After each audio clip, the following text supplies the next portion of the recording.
Siemaneczko, z tej strony Lebel Legionowski. Dzisiaj jest drugi feriowy challenge, a oczywiście przed kamerką jest... Nexus 666, kameruję dla was. Challenge jest z wody. Będę musiał wypić całą butelkę wody półlitrowej. Na jeden raz. Tak jest, zaczynajmy. Mam wrażenie, że dobrze, że wybrał wodę po tym kary, co robiliśmy przed chwilą.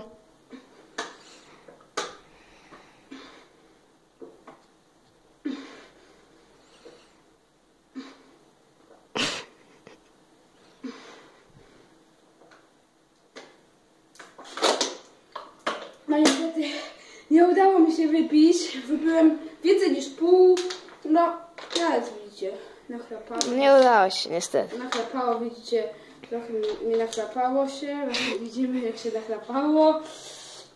Tak jest, to był przez przypadek, wiecie, no wyślizgnęło mi się, było otwarte i jakoś przez przypadek otworzyłem, no wiecie, jakoś tak się zdarza. To jest drugi firmowy challenge, feriowy, może zaraz będzie trzeci. Lajkujcie, subskrybujcie, do zobaczenia, cześć! Żegnalski się.